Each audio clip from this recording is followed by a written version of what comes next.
नमस्कार मैत्रिणींनो, मी आहे नीलम. माझ्या यूट्यूब चॅनलमध्ये तुमचे खूप खूप स्वागत. आज आपण चपातीची रेसिपी बघत आहोत.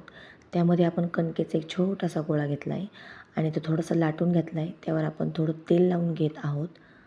त्याचबरोबर ती चपाती, लाटलेली चपाती आपण दुमडून घेत आहोत 4 भागांमध्ये आणि ती फोल्ड करून ती सगळ्या बाजूने तिचे कोपरे बंद करून आपण चपाती लाटून घेणार आहोत.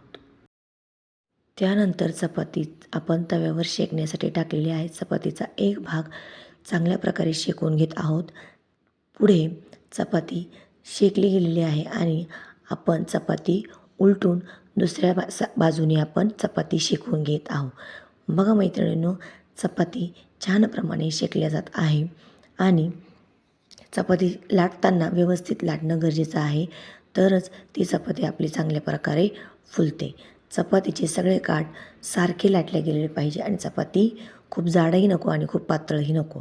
अशा प्रकारे चपातीचे आपण दोन्ही बाजू शेकून घेणार आहोत.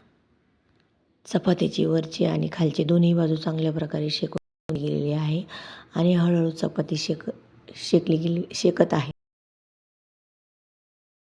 चपाती चांगल्या प्रकारे शेकल्यानंतर चपातीला वरतून तेल लावून घ्यायचे आहे आणि चपाती दोन्ही बाजूने चांगल्या प्रकारे शेकून घ्यायची आहेत.